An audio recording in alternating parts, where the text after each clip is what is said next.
Welcome back. Today we're going to talk about using helper resources and making a lesson for your patron. Helper resources is a tool that Family Search has developed especially for consultants, but it can be used by anybody. But the main purpose for it is to help you in organizing lessons and planning things out and having a way to store them. So we're going to talk about that process a little bit today. Okay, whether you're a Ward Temple and Family History consultant or a state consultant who works in the Family Search Center, one-on-one teaching is the mode that we're supposed to be using. This was introduced to us back in 2016 and is still the preferred way of teaching. As we know that it's successful, this is the way that we really find true success in helping our patrons. And helping resources has been planned and developed to assist us in that process. So what we're going to do with this lesson is we're going to focus on helper resources. There's two parts to it, the actual resources themselves and a thing called the planner, which we'll go into in detail. So it's here for you, whether you've used it or not. And in it, you'll find that it provides insights into your patron's ancestry, helps you to try to see what there is there and what you can best work with. It gives you suggestions of ideas related to the family that can be explored. It includes a place to keep notes, and it also has a place to plan out a lesson and save it. Okay, some suggestions as we start. One is, of course, lessons should be patron driven. In these classes, we don't have that opportunity. I kind of pick and choose what our lessons are going to be about. But when we're working with patrons, we really do want to use patron driven suggestions for what we do. And when we plan a lesson, it's really important to take good notes. I tried this on my own at the beginning. At first, I tried it without notes, thinking, well, I can remember this stuff. It didn't work. And then I tried using scraps of paper and things like that. And then I was forever looking for my notes. I finally realized that I could do it best with the planner. Now, if you're doing a research-oriented lesson, you want to do this and plan it close to the time you're going to meet with the patron, because things in tree change. What may have been unresearched yesterday by the world could easily be researched tomorrow by somebody else. And so you don't want to plan a lesson and then wait a month or two to teach it, because there's a good chance that things are going to be totally different. And so anytime you're working in providing things on the tree for patrons, always have a plan B available just in case, and maybe a C or a D, because you just never know what you're going to really need. Okay, how do we access this helper resources? Well, we go to the little question mark in our menu up at the top right of the screen and click on that. And in the menu that opens up, we go down to helper resources down on the bottom. And this will connect us to this page. There's a right side and a left side. The left side is the actual helper resources. This is a resource for you or anybody that comes to this page that will give you suggestions on how to prepare lessons and teach, and what's new at Family Search, and how to find activities, and all of these things. And then on the right-hand bar that's there is the actual planner that we're going to be using today to plan out a lesson. So we have the training on the left, and we have the working side on the right. Okay, to add a person to planner, there's two ways to do it. If you're in the FamilySearch.org webpage and you've gone to the planner there, you'll find a link that says add someone. And this is a somewhat restrictive link in that you're going to only be able to add people that are either in your ward or in your stake, because it uses tools to find the people. Okay, and once you find them, then you send them an invite, or you can copy the invite and send it yourself through a text or whatever means you want to provide it to the patron. You can let the system do it, or you can do it yourself. Now, there is an option to this, and that is to use your smartphone or other smart device and the Tree app. And in the Tree app, you can also add people to your planner. And you do that by going to the More menu in the Tree app, and then to Help. And under Help, you'll find Helper Resources. And you can click on that and then click on Add Someone. Now, this time you're going to have more options. You type in the name of the person you want to add. You don't have to pick it from a list. It can be members of the church. It can be non-members of the church. And you'll be given an opportunity to do several different things. You can send invites out, or the one that is really nice is if you know their username and helper number, you can add them in, and that's not restricted to members of the church. And you don't even have to send them a link. It just automatically puts them in the planner for you. But you have to have their username and helper number. You can also do it by username or full name, birth date, and helper number, along with going the route of tools. Okay, now you've got the person in your planner. We're ready to get somewhere. So how does this planner work? Why are we going through this? Well, there is a helper feature in Family Search. The trick with it is every single time you want to use it, you're going to have to sign in the person. You're going to have their, username and helper number, or their full name, birth date, and helper number. And you're going to have to enter that in every time you want to go use them on subsequent visits. Where if you use the helper feature, you sign them up, you get them on your list, and then from there on, you just go to the planner. And for the next year, all you'll have to do is click on the person's name, and it will take you to their account. And you don't have to jump through the other hoops.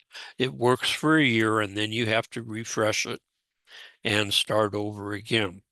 The other thing about using the planner is the fact that there are extra resources there, in addition to just having their tree.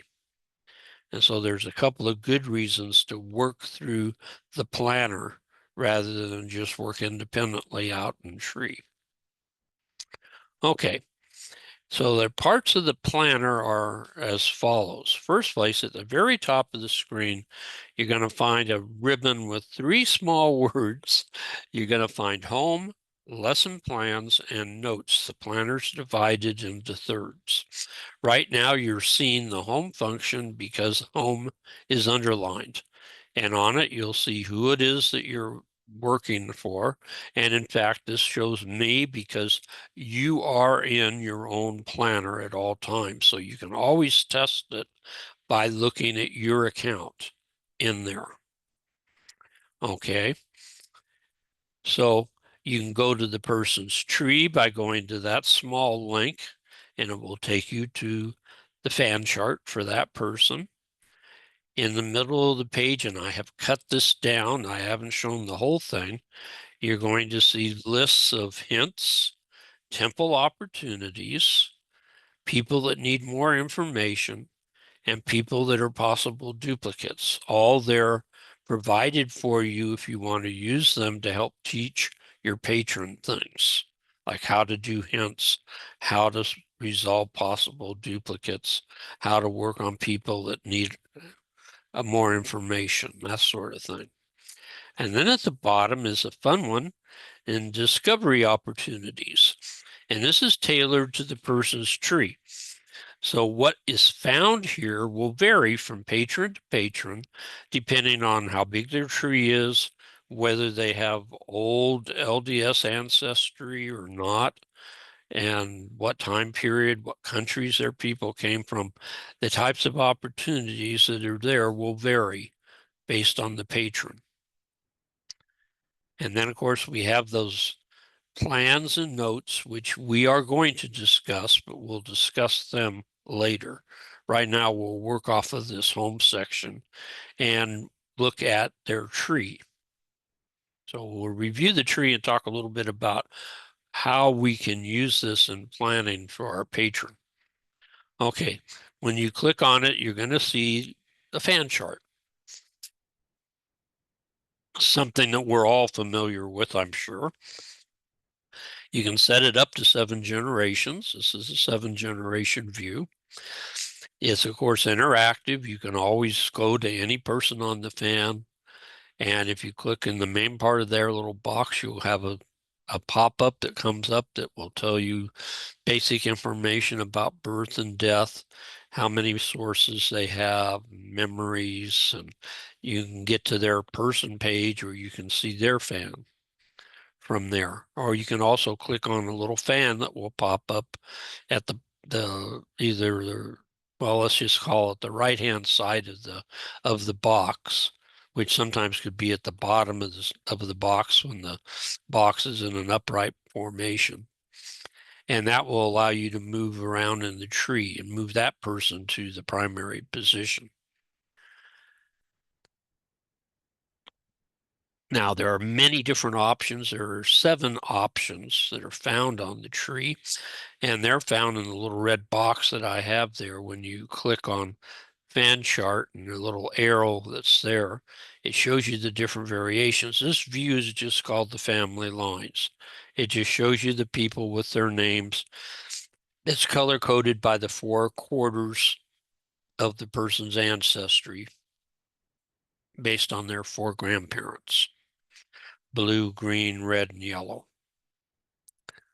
Okay, you can change this to birth country, and now we can start, besides just having a general idea of where the people are found in the tree, we now can start seeing like where they are from. And the color codes are for countries, and I inadvertently cut off the countries boxes up there in the little chart on the right. So you really can't see them too well, but that's okay. The one thing that is interesting, you will see some people that are in white. That means those people did not have a birthplace listed. If you don't list a birth location, the box will just stay white, meaning the system doesn't know where they're from. In this case, the blues are United States. And so for those of us that live in the United States and do US research, it's nice to know what part of the tree is from the United States, because generally that's the part of the tree we like to work in because we're the most familiar with that part of the world as far as researching. So this can be a guide in helping you decide where in the tree you want to help somebody. They also will show you who has stories. Stories aren't real common in family search, and so when you find people that have stories, you know there's people doing research, and probably quite a bit. The colors in this and the charts that come after this get darker as more of that item are found. In other words, if they have one story, they'll get a very light tan color. And if it's 5 or more, as I recall, then it will become a real dark kind of yellow or yellowy orange color. And so you can kind of see who has stories and who has how many stories looking at this. And then in general, the parts of the tree that have stories will often be a part of the tree that is LDS heritage, because there's not a lot in non-LDS parts of the tree. So that can be a clue, that can be a help in guiding your thought process. Along with stories, photos are also there. Thing about photos is a photo is anything that's entered in memories that is labeled photos. So they could really be actual photographs, but they could also be pictures of uh, portraits.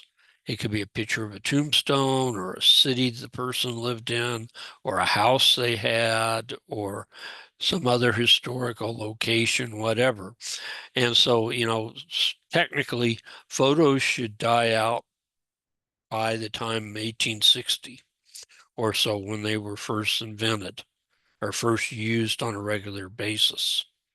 They were invented a little bit earlier. But you'll find people beyond that time period that actually have photos, and that's because, like I said, there's many different things that can be classified as a photo in family search. But in general, this will give you a good idea of where people are working in the tree. The darker the color, again, the more of the item. In fact, the darkest color here means 10 or more photos.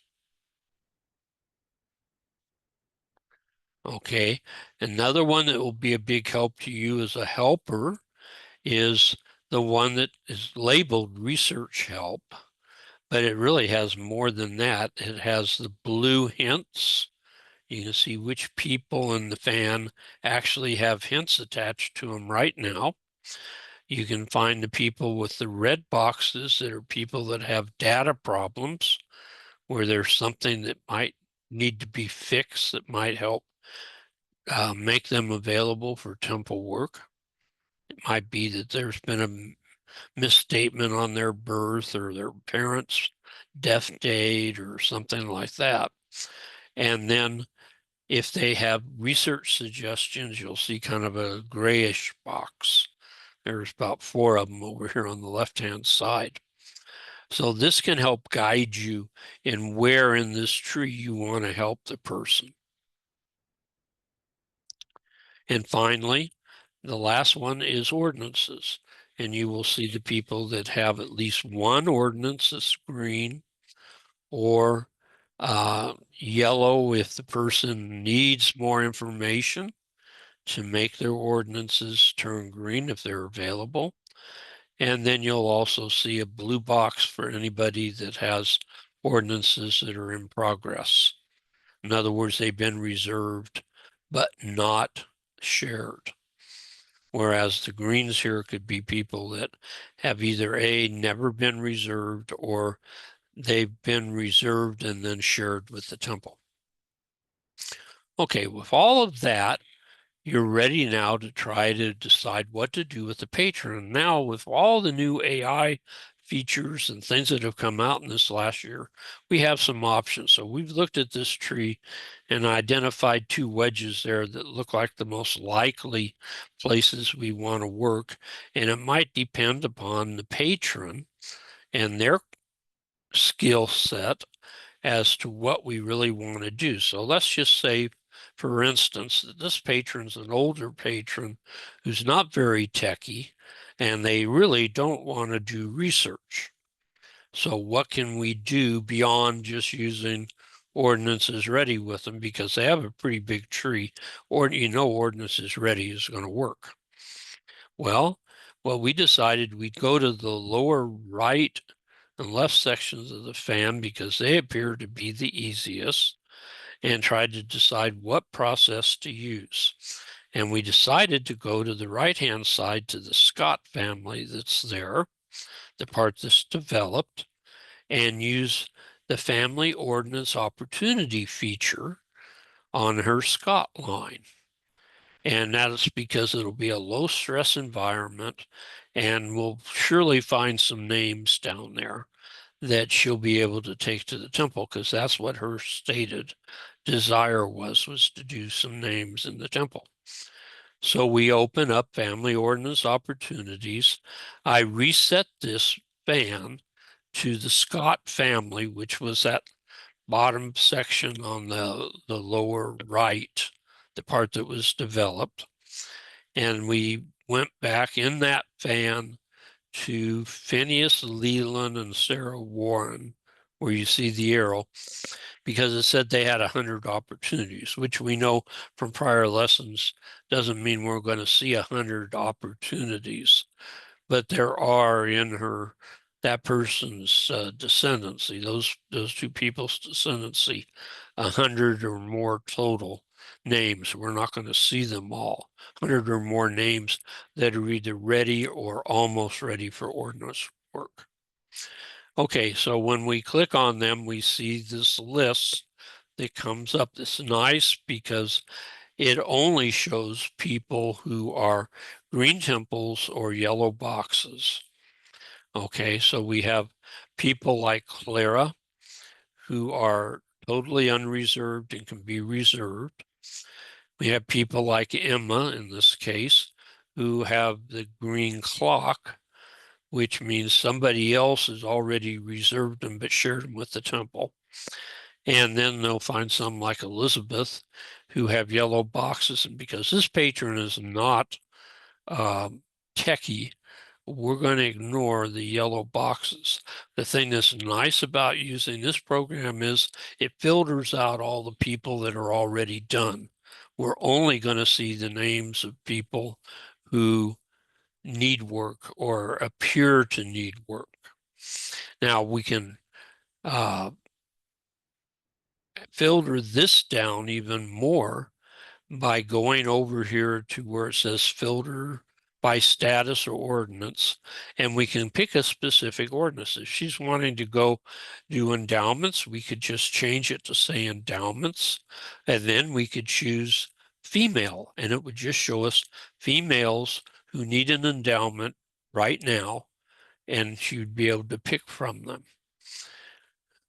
Okay, or we could pick, if she was trying to find some names for her grandkids, we could set it for baptisms, and it would show us people like Clara who need a baptism at this point. And so this would be a very simple lesson for this patron. Now we're going to try a little bit more detailed lesson. We'll do one for researching. And in this case, we're going to actually pick a pedigree situation, which is kind of nice because in the other lessons we do, we're always doing descendancy. And this will give us one chance to actually show you how we can explore backwards and how doing just a little bit of research can explode a pedigree. So in this case, our patron is tech savvy. In fact, she's a graduate of BYU, and she took a couple of BYU family history classes, so she knows how to use family search. She's a convert, and she's developed her tree to a point. And then she's reached that point that we all tend to get to, where she's had it. She needs help. She says, I don't know what to do next. So when she had quit working on it, I think things were less available at the time. And over the last couple of years, new things have been brought in line, and new records are available. And I think she probably could have done what she needed to do, but hey, she's a mother with a young family. She's a busy person. And she said, help me. And so we're going to try to help her grow her tree. We're not looking for cousins. We're going to help her grow the tree itself. This is her tree. And as you can see, it's kind of what we call a partial tree. It's a very typical convert tree. It's a work in progress. And in fact, you see three gray boxes there, so we can keep private who our patron is, and her mother and her grandmother, who were alive when this picture was taken. Ironically, both her mother and grandmother passed away in the last 2 years. And so now she's the only living person on this tree. And everybody else has passed. And most of the people on this tree are non-United States people, real quick. If you look at it, there's a little bit of blue for the people that were born here in the US, and everybody else is Czechoslovakia, Austria, Hungary, Sweden, all over the place, unknown. In fact, where the yellow, or where the blue box is pointing to were the white people there, Emilio and Mary. Those people were actually born in Mexico. And it was this part of her heritage that the patron was really wanting to grow. She's been receiving promptings in her sleep, and it's really bothered her. And she says, please help me. And I says, but I don't know Mexican research. And she says, it'll work. You can do it. And so with that encouragement, I decided we would go ahead and we'll try working out Manuel Garcia's ancestry, only knowing his parents' names. And that's all we had to go by was what we knew about Manuel and his parents' names because they came to the United States and lost track of their Mexican heritage.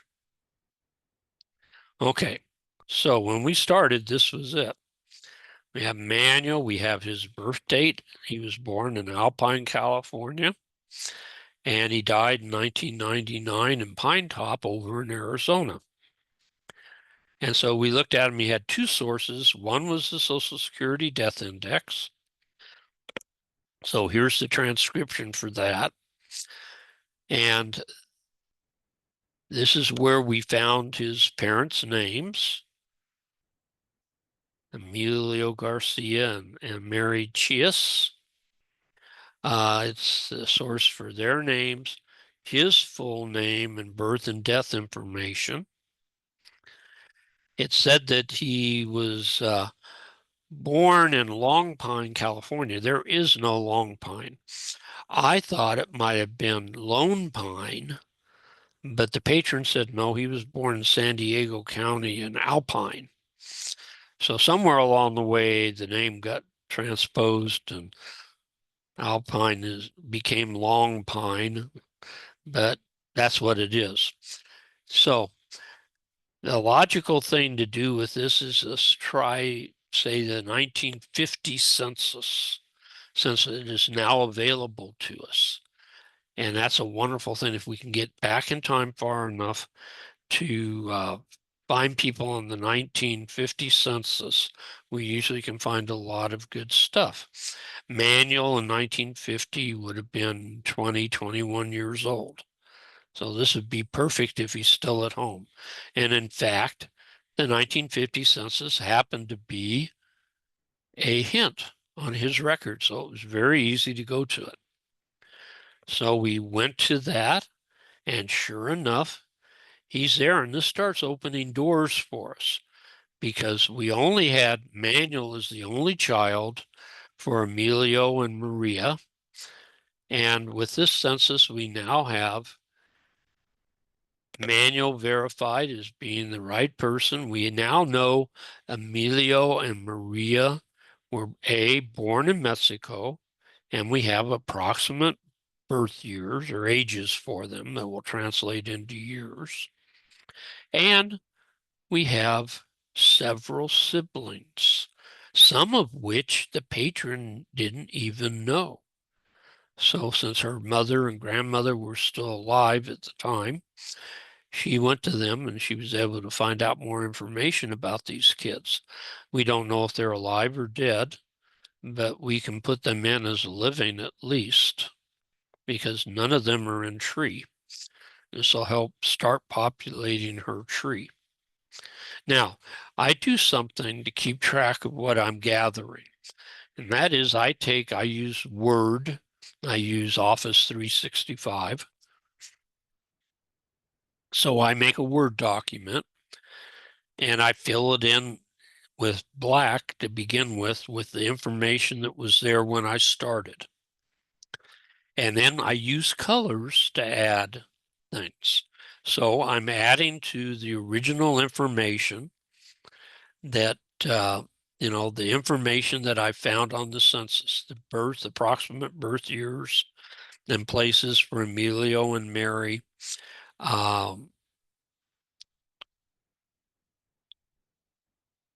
what it said on the census for Manuel's birth year, which agreed pretty much with the actual date that we had, and then the 5 siblings that were new to us. So I'm going to keep working with this document as we add new information to tree. I'll be able to put it on this also.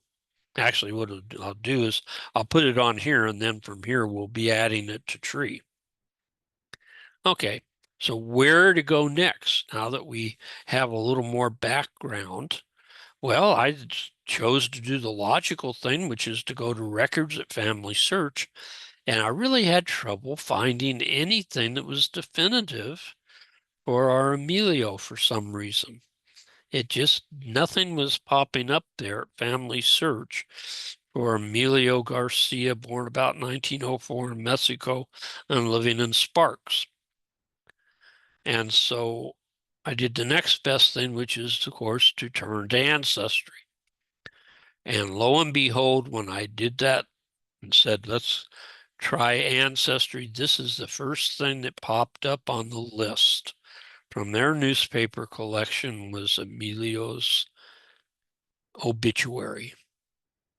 And this was a gold mine. It's in the Reno Gazette, Monday, March 21st, 1960.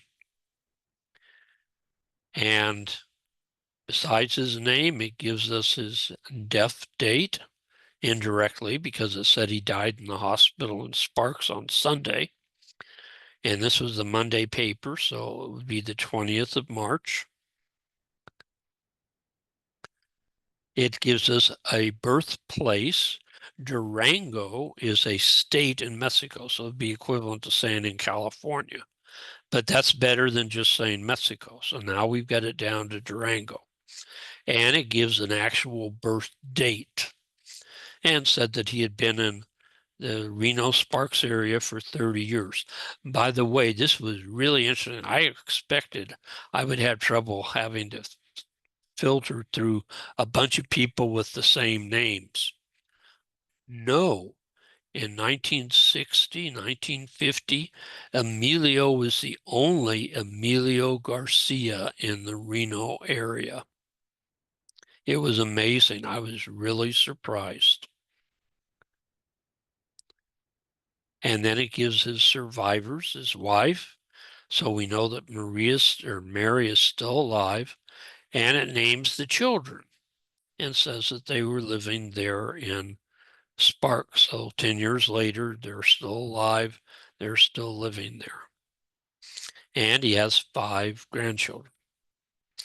Okay, so that was nice. We got some new information. So the first thing we do is add to our little chart. So I took in blue and put his obituary there and added the things that came up from the obituary in blue into our little chart.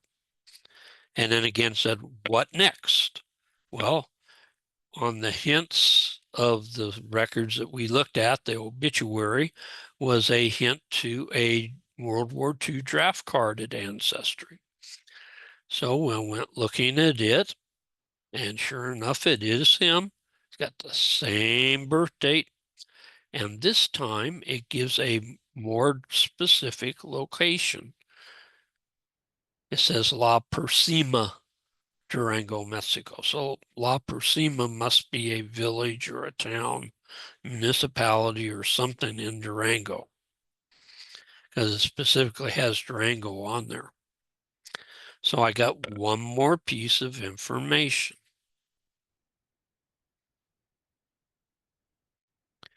Okay, so with the draft card, we'll add it there. And you'll notice that spell check said, hey, that doesn't even spell right. I think they had trouble with the spelling, as you will see. So again, they asked, what next? Well, I couldn't believe it when I looked at the list of suggested documents to look at after the World War II draft card. There was a Nevada death certificate. I did not even know that the Nevada death certificates were at Ancestry now. And sure enough, Emilio's death certificate was there. I went bingo, because we all know what that means if things work out right. We get some real bonuses, including the names of his parents. It says Anastasio Garcia Rita Rivera.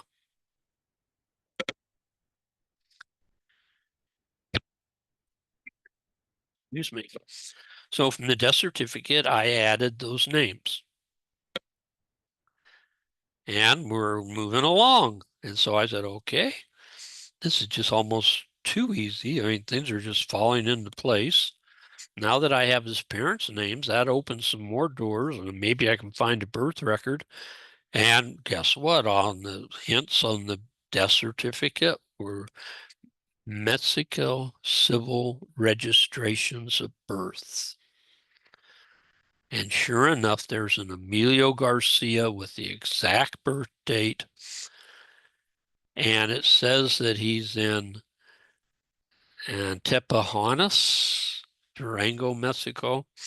That is a municipality, a big city in the state of Durango. And in that big city is a little pueblo of La Purísima. So it's not Persima, it's Purísima. It was misspelled on the other document. So it was all falling into place. But there was a problem. We got Anastasio Garcia for the father, but this says the mother was Maria de Jesus Clavella.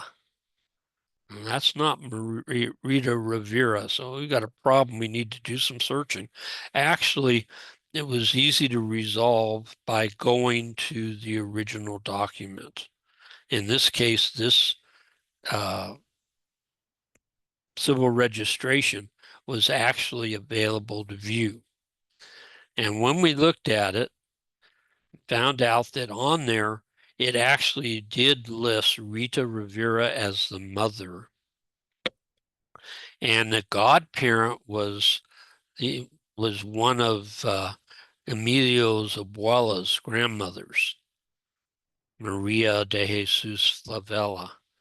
So what happened, and it looked pretty obvious, it was kind of in a paragraph form. Whoever transcribed it missed the mother's name and saw this other woman's name and just assumed that was the mother, when in fact she was picking up the godparent, one of the godparents. And so it's just an error in transcription. That document actually showed Rita Rivera.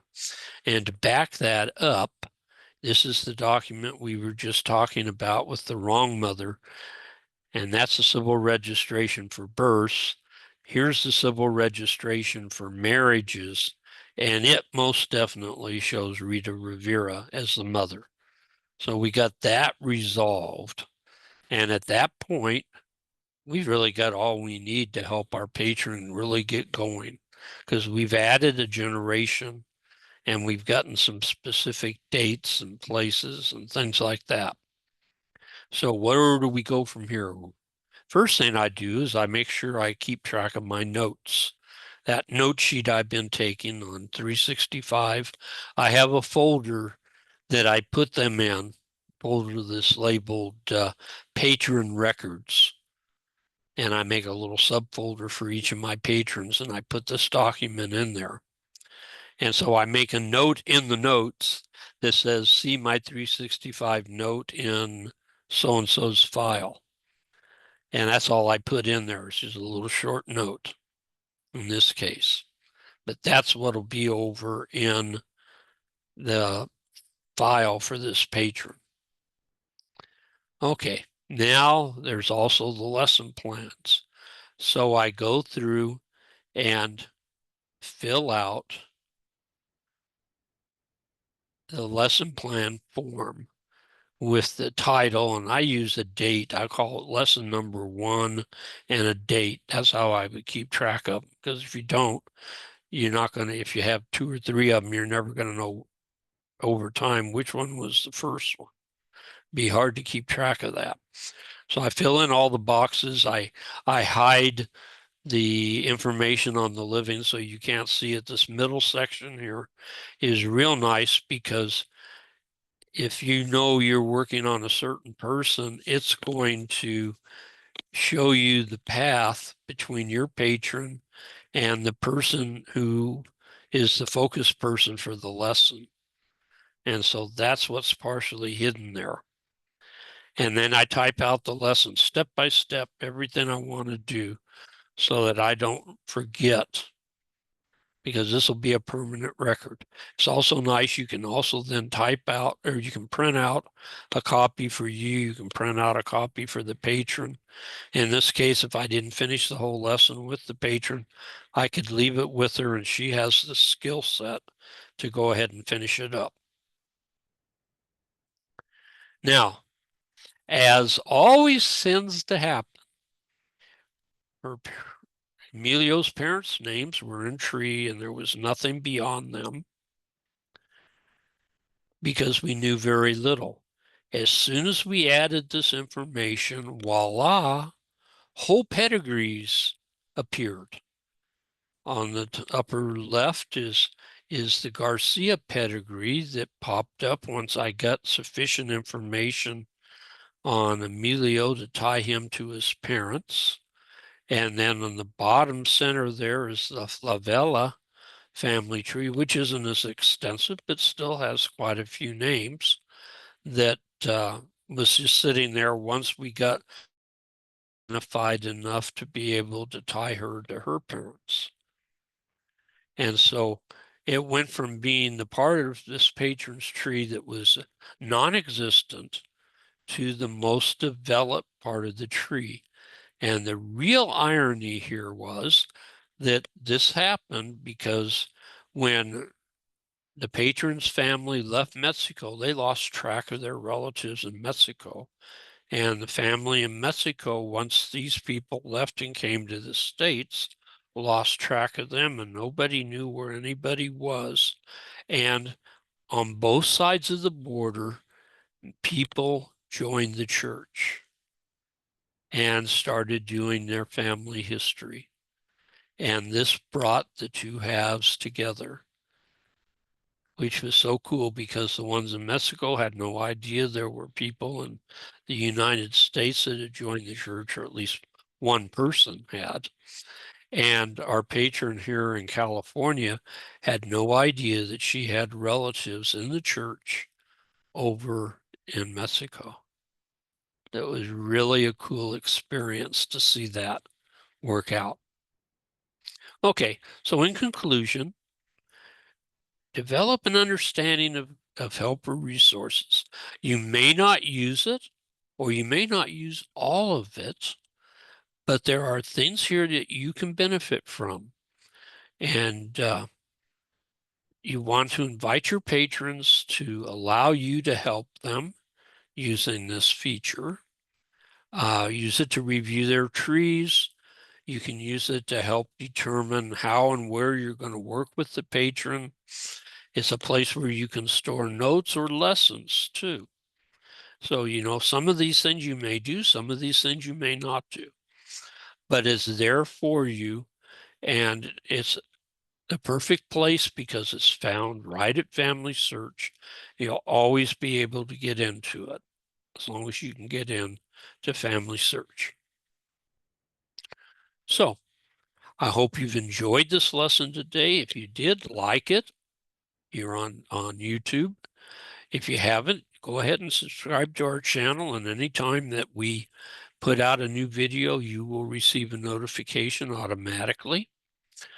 If you want to find our channel on YouTube, easiest way is just Google Fresno North Steak, and when you see a family history type video, click on it, and that will take you into our channel.